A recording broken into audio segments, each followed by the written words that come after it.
Hi guys, I'm Miss Sarah from Oxford Library, and this is our summer reading challenge explanation video. So if you're watching this, that probably means that you have signed up for our summer reading table volunteer opportunity. So first and foremost, thank you so much. Manning these tables is really helpful to us here at the library because that leaves our staff available to help people with other things like books they need to find and summer reading assignment books, all that good stuff. So by having you here at a table, that means that we're able to do some other things. So it's really helpful. Thank you.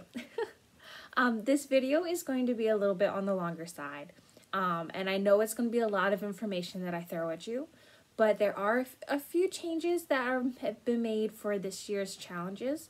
So even if you have watched our video in previous years, please still watch the whole video all the way through so that way you know about any changes that have been made. I'm going to go over things in a lot of detail. I'm going to describe the 3 summer reading challenges that we offer here at the library.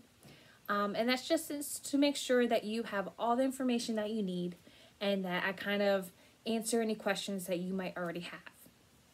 That being said though, if you watch this whole video and you answer the questions in order to get your hour of volunteer time and you're still not quite sure about something, then always feel free to reach out to me and ask me, and I'll be happy to answer any questions or to go over things with you again in person. Okay? As I go through each of these challenges, please know that there are written instructions for each of them inside of the boxes that you will be using in order to help sign people up and give out prizes and beads and things like that.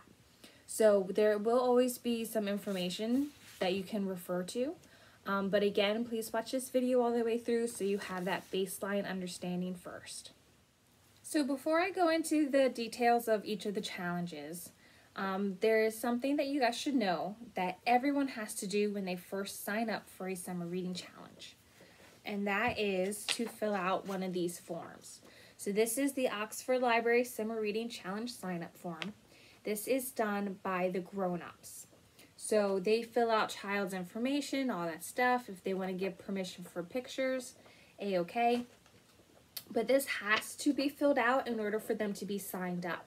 So before you hand out anything else having to do with their summer reading challenges, this must be signed up for each individual child. So even if a grown-up comes in with 10 kids and they want to sign up all 10 kids, then you should be receiving 10 forms back from them. Okay?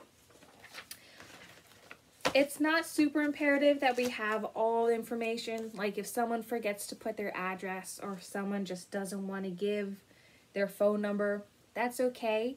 The important part is that we have the child's name and what age and year of school they're going into. Okay, so that's the most important part. We do hope to have all the information filled out, but if it doesn't happen and you take it and you didn't notice that not all of it was filled out, it's not going to be a big deal. Okay?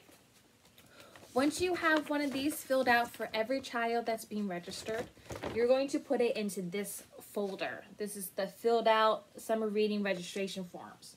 So every form that is filled out, you're just going to put in here. And then throughout the summer, as we get more and more of these forms, I will take them out and keep them and collect them in my special spot. Okay, but these are 2 things that you need to be aware of right off the bat. This form is filled out for every child 0 to 18 who's going to sign up for summer reading, and they go in here when they're completed.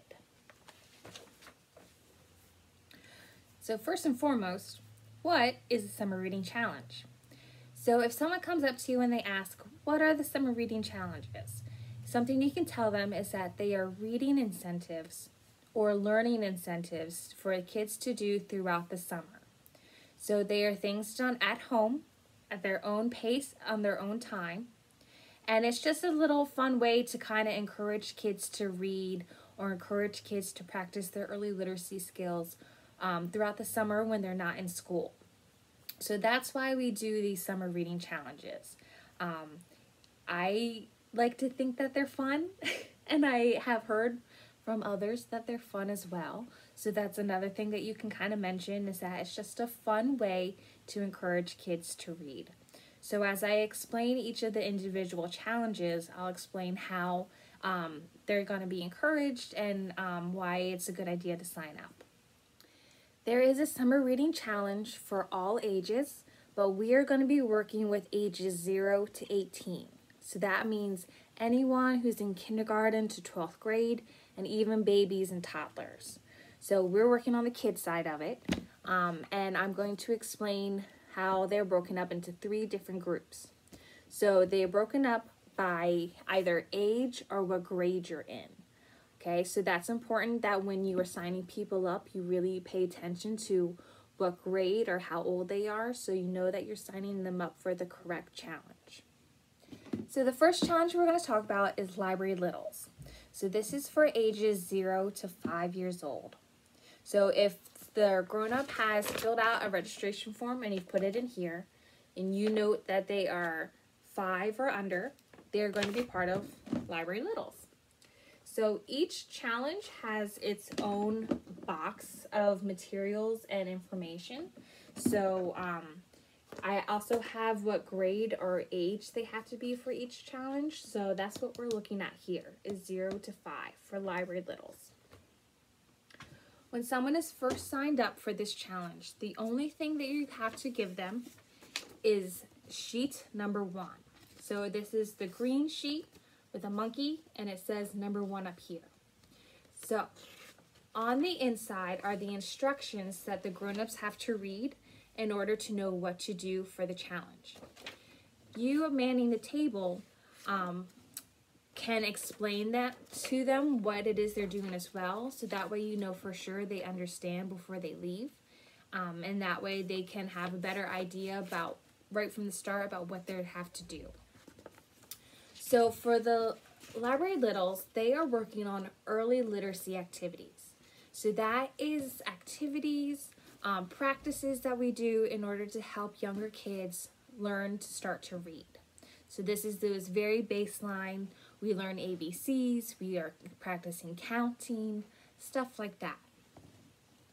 So on the inside, you'll notice there are 10 monkeys. And on the back, you'll notice there are 10 early literacy activities. So what they are going to do is they are going to choose an activity to do. And when they do it, they're going to check it off. And they're going to color in a monkey. Once they have at least 8 monkeys colored in, then they are ready for their next paper. They can do all 10 if they'd like. The option is there to do 10 monkeys. But if they just want to do 8, because maybe there's an activity they really don't want to do, or maybe they don't have the ability to do it, then that's a-okay. But once they have all these monkeys colored in, whether it's 8 monkeys or 10 monkeys, they are going to come in for a prize. So prizes will be in our Library Littles box, and there are going to be 2 options. There's going to be one bag that's filled with little trinkets, like necklaces or maybe Hot Wheels cars or other things that I still have to find. And there's also going to be a bag of snacks. So it might be lollipops, it might be goldfish, it might be crackers. Your job is to first ask your grown-up whether they are okay with the food option or what they would just like a toy. Because not all grown-ups want their kids to have certain foods.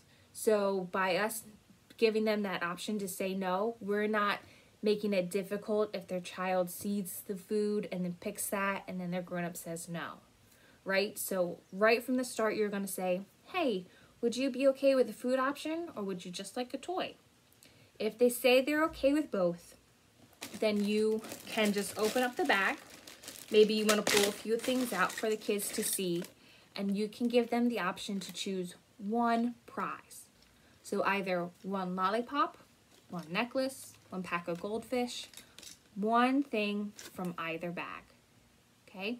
Not both bags, but one or the other. Once they get their prize, then they're going to get sheet number 2. So this is the pale pink one, number 2 with a penguin.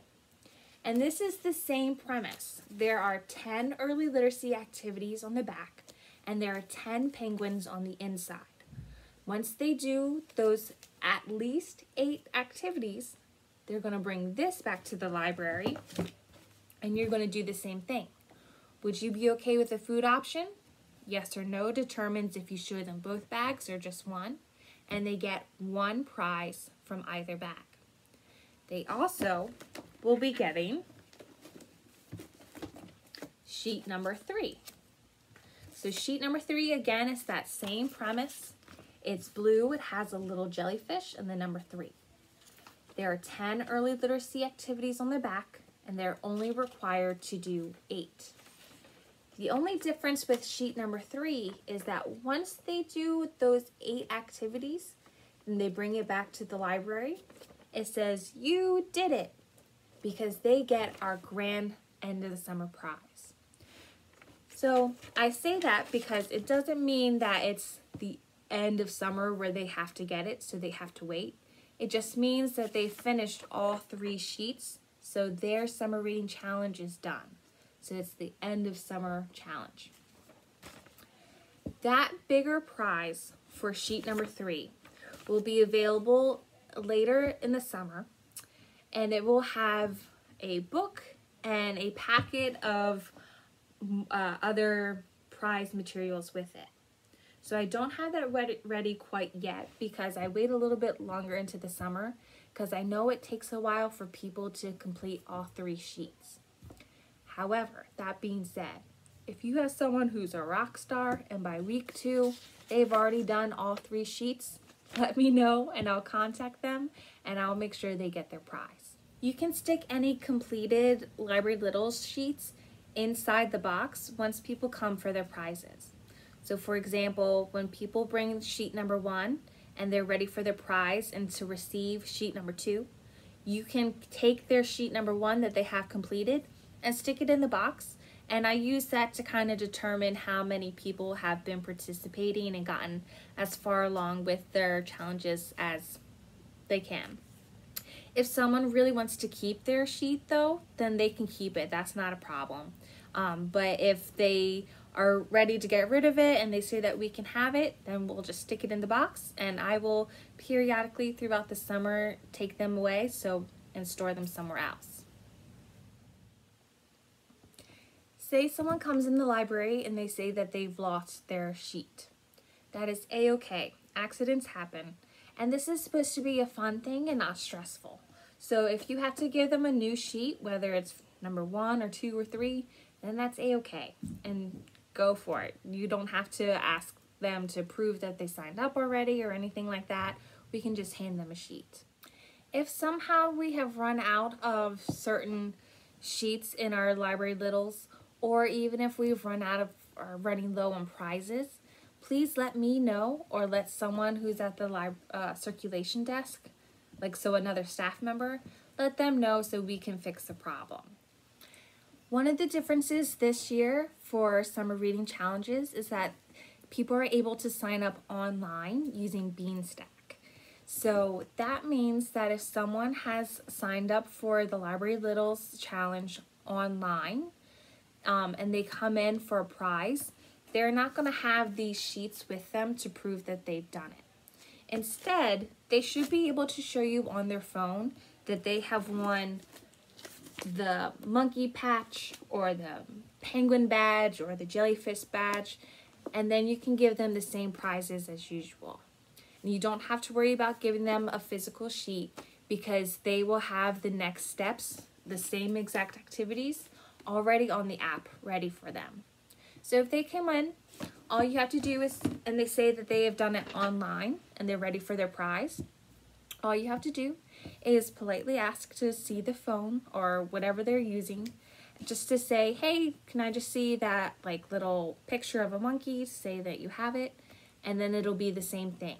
You ask them whether they're okay with the food or toy prize, and you let the child choose one option. And then if they have won the jellyfish badge, then they get their bigger prize. So the next challenge we're talking about is the Teen Read Battle. So this is the box lid for it, Teen Read Battle. And you'll see here that it's for grades 6 through 12. So that's for kids who are entering 6th grade in the fall or entering 12th grade and all those grades in between. So this is also a challenge that you as volunteers are more than welcome to sign up for as well. And please do, because the more signups we have, the better it is for the library. But you don't have to if you don't want to. So when the grown-up comes in, they sign that registration form, and you put it in this folder, and you notice that it's for a 6th through 12th grader. This is what you're going to do in order to sign them up. You are going to hand them a pencil and a personality quiz. So the premise of this challenge is that each of the teens are put into one of two teams. So you can either be Team Grizzly Bear or Team Rattlesnake. And throughout the summer when you read, every 1 minute read is 10 points for your team. So you read at home, you can submit your hours that you've read online, and then that helps earn your team points. So I keep track of all the points, and I do like a weekly little announcement of who's winning. And at the end of summer, the team that has the most amount of points, or who've read the most amount of time, gets our grand prize, while the second place team, or the team who read the least, they get a thank you prize. So everyone still gets something for participating. You still get a prize. It's just a matter of maybe how nice or how many prizes you get, depending on if your team has won. So like I said, this personality quiz is what's going to determine what team the kid is placed on. So it is 10 questions, so it is front and back. So you just ask that they pick one answer for each of the questions that best describes them. Please make sure that you have at least their first and last name, if not also their email address. So I use the email addresses just to say, hey, it's time to pick up your prize, your team has won. So that's all I need the email address for. So if it's not on there, it's not super important, but I really would like them so that way I can tell as many people as possible that their prizes are ready and they can come to the library to pick them up. Once they have filled out each of the 10 questions, as well as written their first and last name and maybe their email, then you can either have the kid do this or you can do this. You're going to go through and you're going to count how many of each letter answer you have and write the total here. So say out of these 10 questions, 4 of them I answered number A, letter A, my goodness. Then I'm going to put the number 4 here at the bottom where it says how many A answers did you get. So I'll put 4. So this should equal 10. Okay, so you shouldn't have numbers that add up to 11. You shouldn't have numbers that add up to 7. It should be however many you get here equals 10 for the 10 questions. You're going to take a look and see which of these letters they answered the most. So say my quiz was I had 5A, 2 B's, 1 C, and however many left to be 10 is D. But my highest was A, right? That means I'm going to look in the Teen Read Battle box, and I'm going to pull out the baggie that has A. So if you answered most of your questions as letter A or B, you were going to be on Team Grizzly Bear. If most of your answers were C or D, then you're going to be Team Rattlesnake. So in each of these bags, I have packets already made up that you're going to hand to the team, and this is going to be all they need to register. So these packets have the instructions for how to submit their minutes read throughout the summer. So it shows them where they can go with the QR code or maybe the website, and then how they earn their team points. So these are the instructions that they need in order to participate. they're going to get this card that says what team they're on, and it has some book suggestions and maybe just a nice little fun personality quiz result. And I will also have, I don't have it yet, but I'll also have a little pin for them right here that they can wear to say what team they're on. And the last part of their packet will be this. So this is for kids who want to check out books or attend programs throughout the summer. They can earn additional prizes by getting at least 2 books when they come or by attending a program. So this is more for the circulation desk staff to handle, but just in case you get questions about what this is, the instructions are on the back, and this is just for some more prizes. The most important thing that you need to do when someone signs up for this challenge is to write what team they have landed on. So say for me, I have gotten most of my letter A answers, so that meant I'm on Team Grizzly Bear. So you are going to write Sarah Byer Doty right here on the line, first and last name. Okay, so you can either use the names they wrote on their quiz or the name that they did on their registration form. But I have to have their first and last name on what team they have gotten. This is important because it helps me to know at the end of the summer who wins the big prize. But it's also important because say someone has an equal amount of A and D answers. That means they would have been on different teams. So how do we decide what team they go on? Well, we're going to look at this sheet. Say I have a lot of names over here on Team Grizzly Bear, but not as many names as on Team Rattlesnake. I'm going to put them automatically on Team Rattlesnake to help even out the team numbers. So again, people register with their forms, and you put it in here. They fill out their quiz. You see what letter they are. You write down what team they're going to be on, and you give them their packet of information. Say there is a grown-up who wants to sign up their teen who is not currently at the library with them. You can go ahead and give them one of these papers, because if they use that QR code, they can actually sign up online. So that's another difference this year, is that when we sign up online, so this is not through Beanstack. This is just easier if we keep going from the Google form. So it'll be the same exact questions as the paper that they're going to be asked if they do it virtually.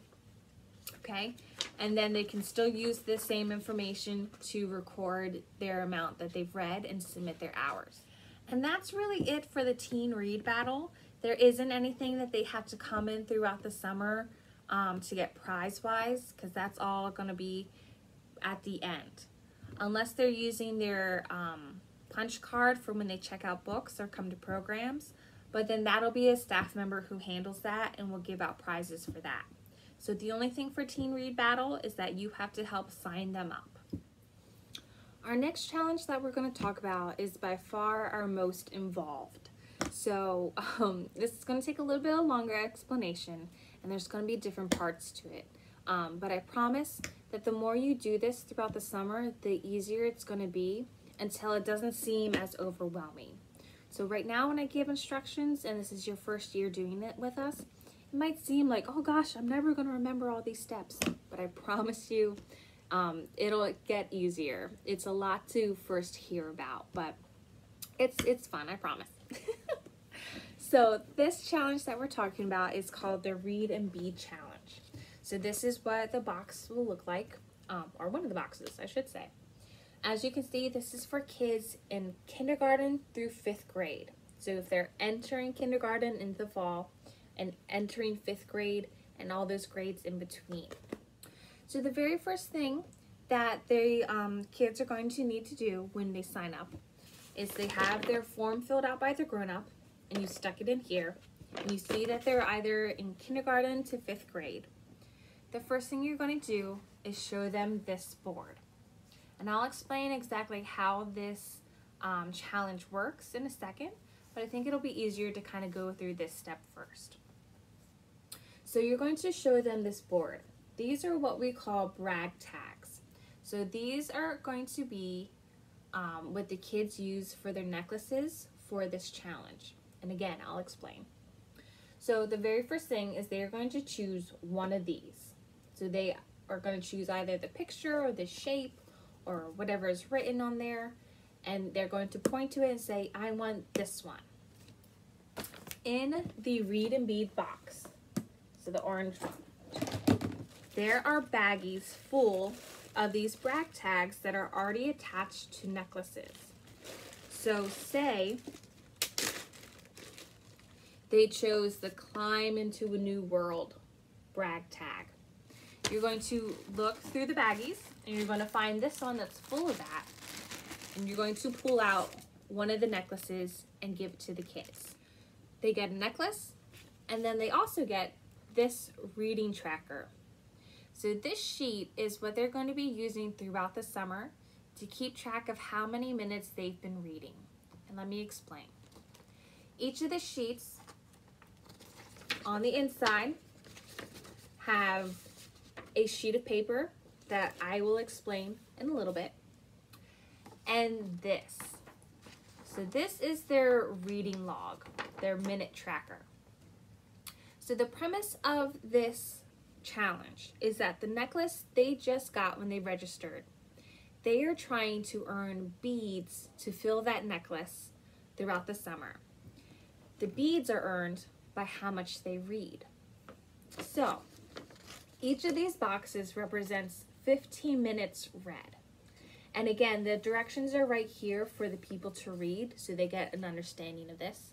But again, it's always helpful to kind of explain when people register so that way they go home having an idea of what they're going to do. For every 15 minutes, they're going to read and color in one of these squares. On the back of the sheet says bead levels. So this tells them what type of bead they earn depending on how much they've read. Or, as you can see, how many squares are colored in. So I will have this with the Read and Bead box because this will show the kids exactly what type of beads we mean when we talk about pony beads, wood beads, star beads, animal beads, glow-in-the-dark beads, and brag tags and patches. So this clearly shows the kids how many squares or how many minutes they have to read in order to get certain types. Depending on how much they come in and have read, they can mix and match what kind of beads they want. This is an example of what it'll look like when kids come back to the library having read and filled out their reading log. So we're going to go over together what exactly you would do in order to help get the kids their beads for their necklace. So just so you know before we even start that, one of the premises of this challenge is that the kids can do it at their own pace at their own time. So on the back, there was also a section for frequently asked questions. And one of the questions is, do I have to come to the library every day to get my beads? And the answer is no. They come in as often as they like or however often their grown-up can take them. So that means that you might get a chart that looks like this, or you might get a chart that's maybe halfway filled out already by the time they're able to come in to get their beads for the first time.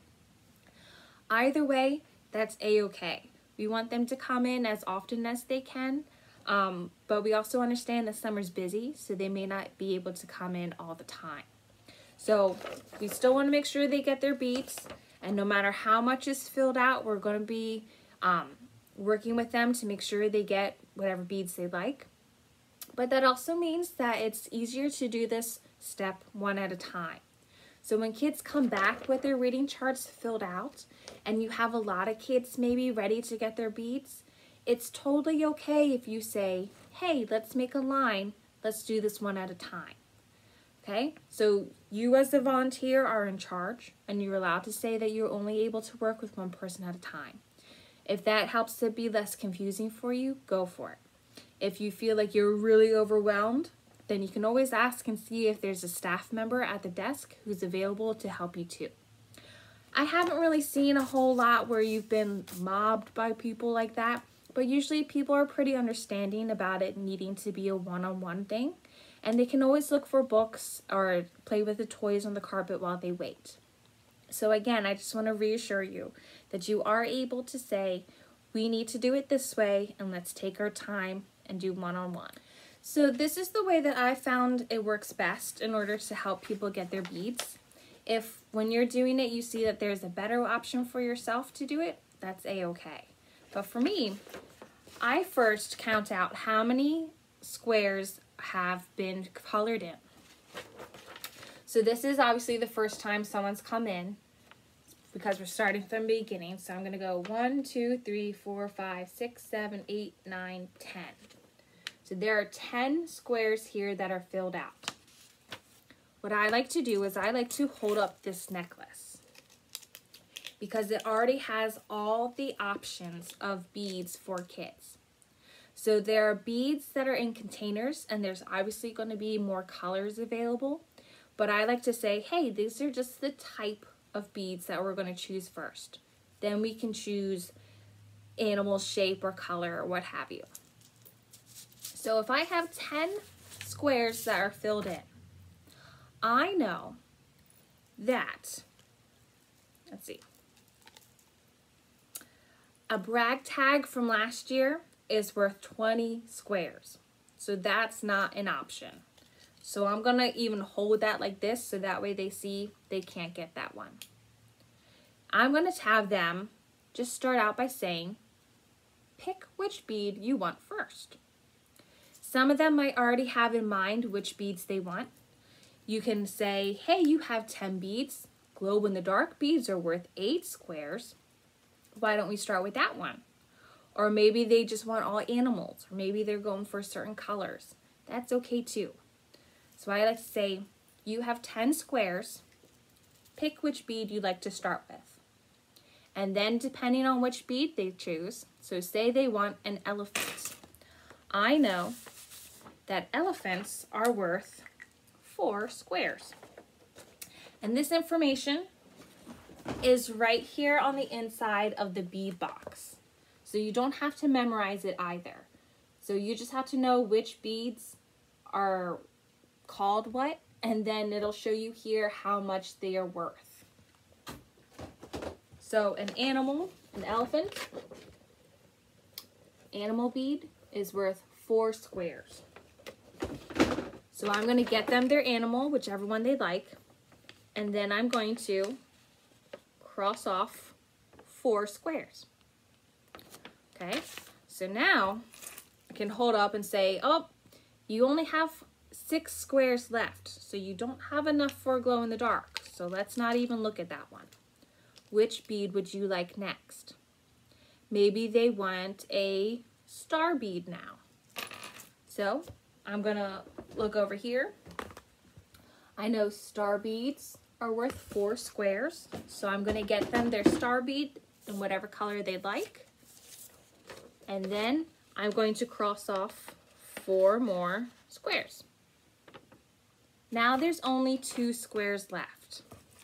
So as I hold up the necklace, I know glow in the dark is out. Now all the animals and all the stars are not an option anymore. So I'm going to say you can either do 1 wood bead that's worth 2 squares. You can get 2 pony beads because they're both worth 1 square. Or you have the option to save those squares for next time to help you get more squares if you're trying to get a better bead. Okay? More often than not, I think kids are going to want the bead now, but you can still tell them that's an option, especially if they're really indecisive about it. So maybe I'll say, I want 2 pony beads. Then I go in the container, I help them choose what pony bead colors they would like, And then I cross off those last 2 remaining squares. Now that all of the squares that are colored in have been crossed off, I'm going to write my initials in that square. So that way, next time the kids come in and they have their chart filled out with more minutes that they've read,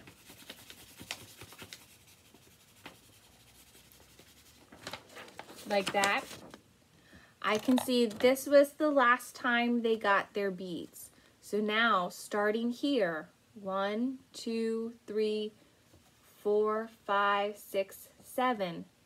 They now have 7 squares to get beads from, instead of all these ones that they already earned. Just as a reminder and a little encouragement, this gets easier the more you do it. You're going to quickly pick up how much each bead is worth. And I promise you, the more you do it, the more you kind of get a feel for how many squares are left and how many beads you're going to be offering. Stuff like that. So due to the amount of beads that we offer, we do have another box just for beads, for the Read and Bead Challenge. So that's why it just says beads here. This is the box that's going to have the number of squares in terms of how much certain things are worth. And there's also going to be a couple containers that have, for example, the pony beads in them. It says pony beads. The glow-in-the-dark beads. And then everything else is still organized as much as I could make it. So stars are in here, and you simply open up the bag and ask the kids to pick what color they'd like. The animals are separated by type. And again, you can just show the kids the bag and say, these are the colors we have. What color rhino would you like? It's really my hope that you are the only one who's touching these beads and giving them to the kids. Just because, not to spread any more germs than we need to, but also because the kids can get really enthusiastic about the beads and they might just kind of grab and make a mess and spill things. But if it's just you reaching for the beads, then it keeps things nice and organized, and it also helps kind of reduce how many additional beads some kids might be taking. Not on purpose or anything, but you know, people get excited and I get it. But we want to make sure that it's fair to those who are really keeping track of how many squares in order to how many beads they get. In the bead box, you are also going to see a bag that says 2023 brag tags, as well as a bag that says extra chains. So you may have noticed on here that a brag tag is worth 20 squares. So it's not the brag tags that they chose from the board, but brag tags from last year that we have left over. So I don't have it done yet, but I think I will make another board so that way the kids can just quickly see what brag tags are available, because we do have a lot more than we usually have left over. So that's going to be the same thing as the beads, that if they choose a brag tag, you cross off 20 squares at a time. And this is a really nice way to get squares crossed off for kids who come in with their whole, like, half a chart filled out and, like, just want to get it over with. So brag tags are great. The extra chains are here for a couple reasons. It's if someone comes in and say that their necklace is broken and that it keeps, like, falling on them, we can just give them an extra chain right out of the bag, and then they can keep their beads in their brag tag. Or some kids are so enthusiastic about getting their beads and reading that they fill up their entire necklace with beads.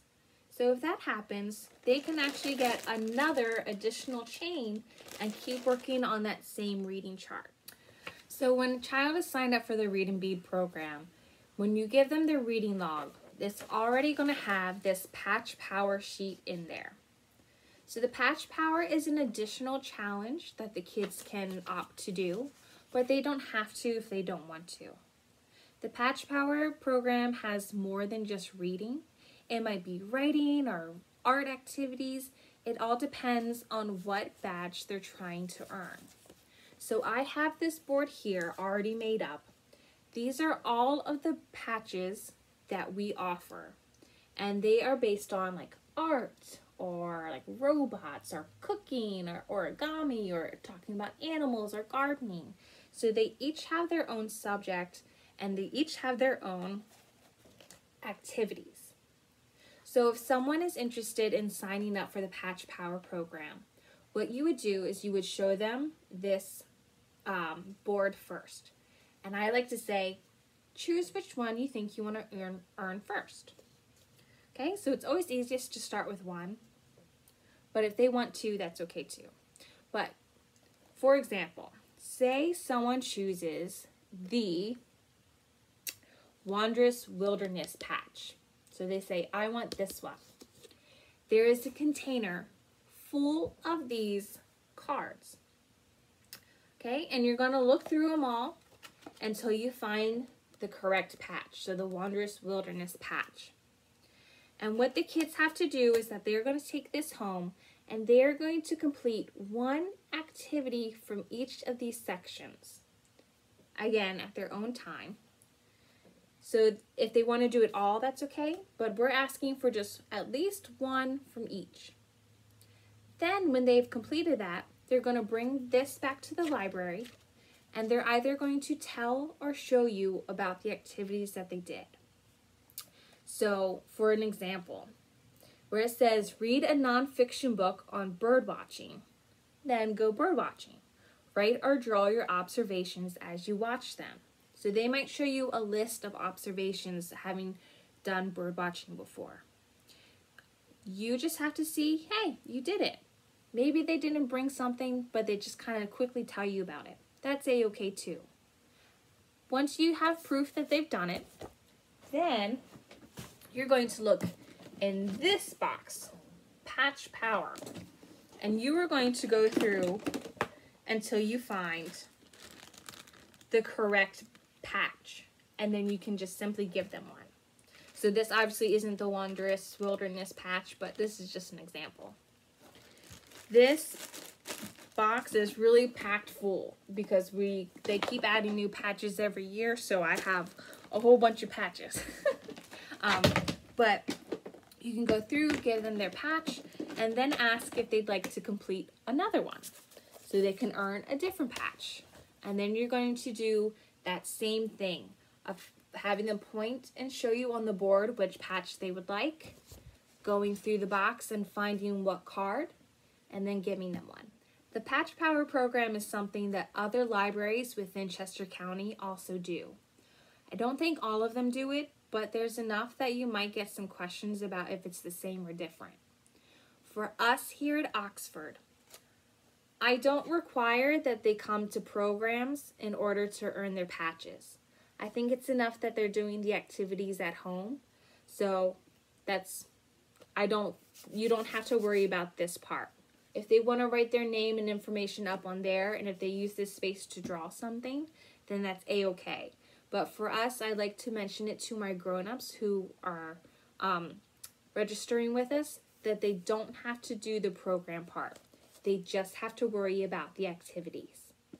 Say you have a kid who comes in and he's ready for his patch, and you notice that he did 3 activities in one section and then didn't do any activities in the other 2. That is a-okay. This is what we recommend, but again, these are just activities to do in order to kind of help keep people learning and engaged throughout the summer. So it's not going to be a huge deal if someone does it a little bit differently than what we kind of suggested. So if they did at least 3 things, and it doesn't matter from where, then they still have earned their patch, and that's a-okay. So just like with the Library Littles, if someone brings this in and it's completed and they've gotten their new one and they don't necessarily want it back, then we will take it and I will keep it in that special spot, like I said, so I can have some examples of things that people have done this summer and kind of help with our participation statistics. So all you have to do is when people bring this in, you can just ask like, hey, Would you like this back? We'll even take examples of the activities that they did. So that list of observations from their bird watching, we can say, hey, would you like this, or would you like the library to keep it? If they want it, they can take it home. But if they want the library to keep it, just put it in the read and bead box and I will pick it up throughout the summer. One of the differences this year is that the Read and Bead Challenge is available online. So if people go on that Beanstack app that I said, they can register and they can sign up for the Read and Bead Challenge. So for the challenge online, they are still reading a certain amount of minutes, but it's not necessarily that they'll want to come in to get the necklace for it. I see the online option as kind of they are not able to come into the library very much during the summer, but they still want to track their reading, so that's an option for them.